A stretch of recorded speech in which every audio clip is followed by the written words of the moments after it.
menjelaskan tentang hukum tafsir Al-Quran, mentafsirkan Al-Quran. Al-Quran ini terkadang kita tidak bisa hanya mengetahui dari zahirnya ayat tanpa mengetahui asbab nuzul dan juga yang terkandung di dalamnya.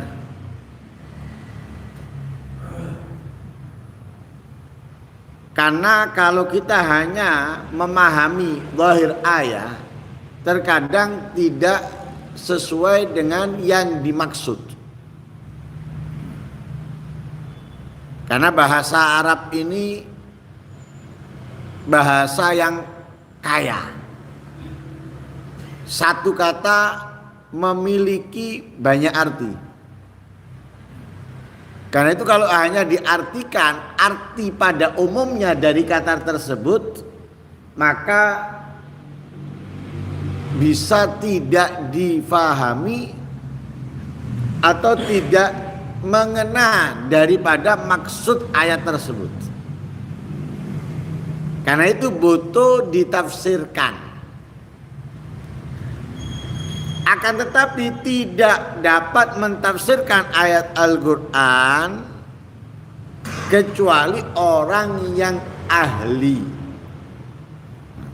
Alias bukan semua orang walaupun ia bisa berbahasa Arab. Bukan semua orang yang bisa mentafsirkan Al-Quran walaupun ia bisa berbahasa Arab. Apalagi yang nggak bisa.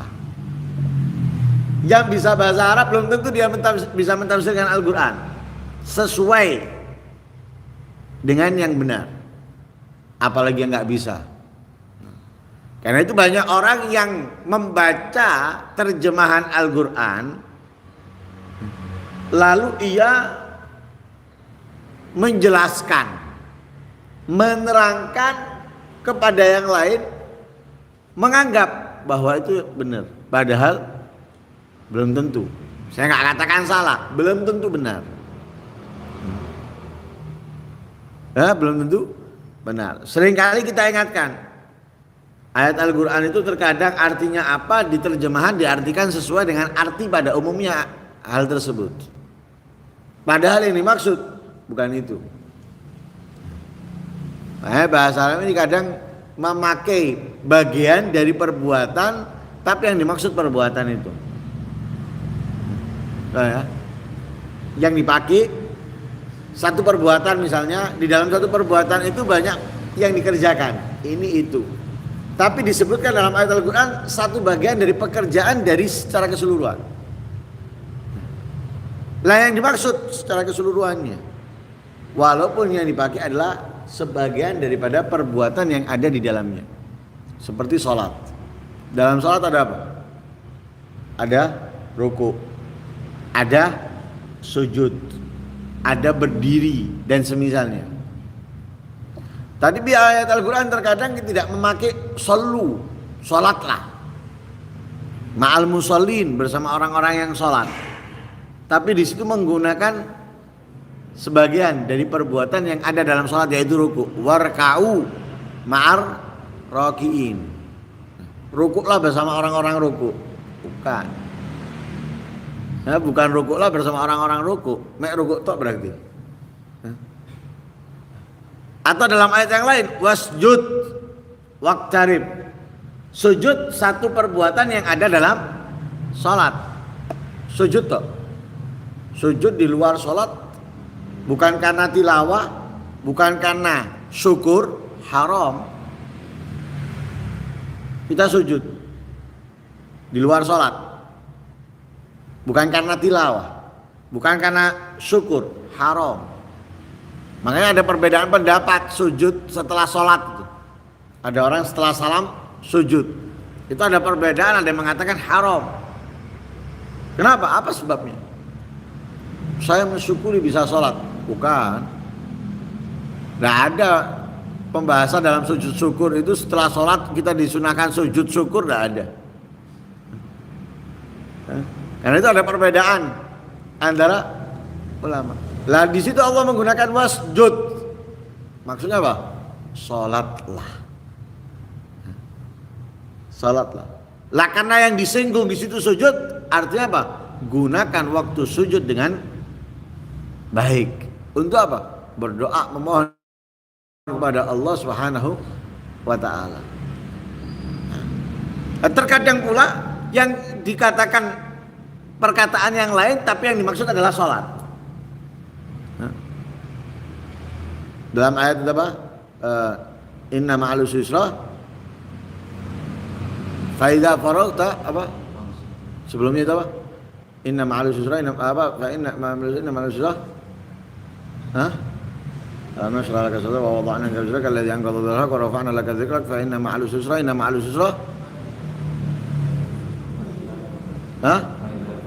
Langsung. Ya, fa idza faragta fansab. Yang dimaksud di situ sholat. Maka jika kamu selesai fansab, artinya fansab di situ bisa berdiri tegak. Tapi yang dimaksud sholatlah. Sholatlah. Memohonlah kepada Allah Subhanahu wa taala. Nah, karena itu tidak boleh mentafsirkan tanpa tanpa ilmu. Bisa baca tok, terjemahan bisa baca dia, atau orang Arab bisa baca tulisan Arab, tapi nggak memiliki ilmu yang dibutuhkan untuk mentafsirkan, nggak bisa, haram. Nah, apalagi mentafsirkan ayat-ayat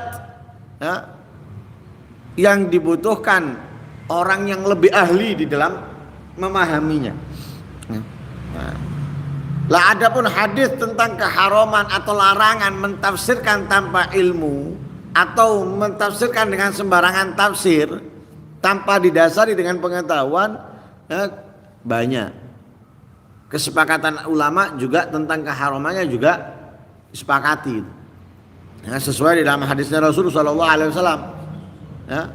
Man fassara al-Qur'ana bi ra'yihi. Siapa orang yang mentafsiri Al-Qur'an dengan pemikirannya, dengan pengetahuan dangkalnya, falyatabawwa maq'adahu minan nar, maka hendaknya ia berarti ia mendaftarkan dirinya booking tempat di neraka, pesan tempat di neraka. Karena itu gak bisa sembarangan. Itu hadis.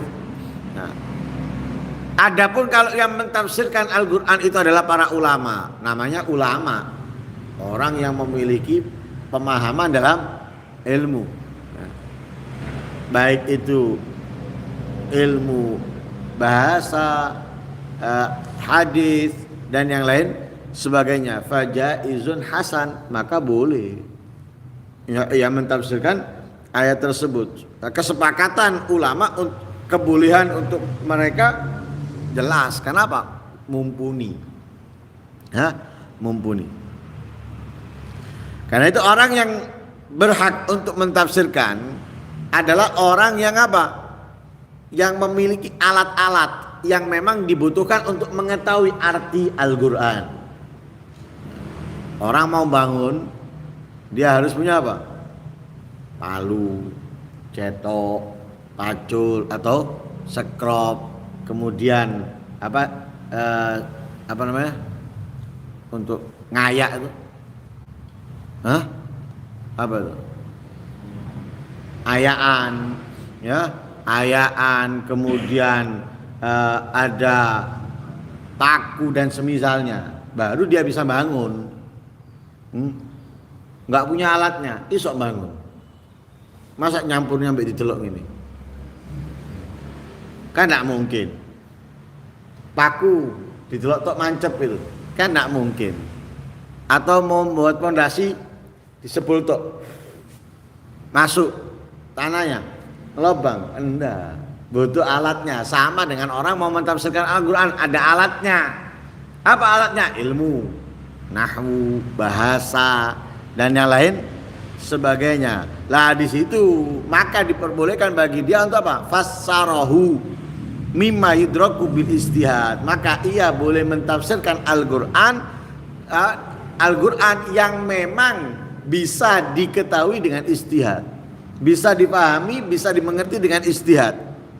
Nah, seperti arti-arti Al-Qur'an, maksudnya hukum-hukum yang samar ataupun yang jelas, yang umum ataupun yang khusus, i'rabnya dan yang lain sebagainya, ini bisa diketahui. Dia jadi boleh mentafsirkan yang memang bisa dipelajari dengan ilmu-ilmu yang ada. Nah, hukum ini apa ini? Boleh apa enggak? Diteliti, diamati, bisa didapatkan karena dia memiliki alatnya. Ya. Nah, ini boleh bagi dia untuk mentafsirkan. Nah, yang khusus atau ini i'rabnya apa ini? Ini kok dibaca fathah? Kenapa nggak dibaca kasroh? Kenapa kok dhammah? Kenapa kok sukun? Nah, dia punya alatnya untuk bisa mengetahui itu. Oh iya, ini bisa fathah, ini bisa kasroh. Nah, dalam ayat Al-Qur'an itu terkadang beda riwayat, beda cara baca. Kita bacanya apa dalam surat Wailul likulli humazatil lumazah? Yahsabu apa yahsibu? Yahsabu anna ma lahu akhlada. Tapi dalam hal yang lain ada yang membaca yahsibu. Salah? Enggak salah. Lah itu bisa diketahui, masih bisa diketahui, dipahami bagi orang yang memiliki alat untuk memahaminya. Ya. Sama dengan membaca Yasin. Kalau kita membacanya apa? Saddan. Ya. Saddan fa'aksainahum. Tapi dalam riwayat Suddan. Mungkin yang dengarkan radio MAFM, kalau antara maghrib dan isya biasanya Hai Umar baca Yasin itu, ya, membacanya Suddan. Nah, karena memang pada umumnya di Hadramut membaca dengan bacaan riwayat Abi Amr. Jadi banyak ada beberapa perbedaan dari awal sampai akhir. Ya, kalau kita dalam surat Al-Baqarah aja yang pertama,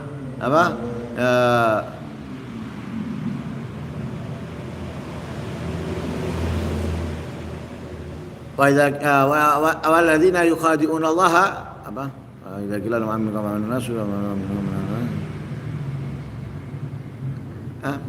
mereka alladzina yukhadi'una Allah, ya, di situ keduanya yakhdauna. Keduanya yakhdauna. Tapi kalau Abi Amr enggak. Pertama yukhadi'una, yang kedua juga yukhadi'una. Dan beberapa ayat yang lah itu bisa mungkin masih memungkinkan untuk difahami, diketahui dengan ijtihad, seperti artinya dengan menelaah, meneliti dari ayat ke ayat, dari hadis ke hadis, dari asbab nuzul ke asbab nuzul, bisa bisa bermaksud ini, bisa bermaksud itu semuanya bisa diketahui. Wa in kana mimma la yudraku bil ijtihad, adapun Al-Qur'an yang akan ditafsirkan olehnya itu tidak memungkinkan diketahuinya dengan ijtihad. Seperti apa? Kal umur allati tariquha naql. Seperti perkara-perkara yang didapatkan itu dari perpindahan. Guru ke guru. Guru ke guru. Dari guru ke muridnya, murid ke muridnya, murid ke muridnya. Nah, karena itu tidak semua ilmu itu ada di kitab. Penjelasan, keterangan enggak semua ilmu di dalam kitab.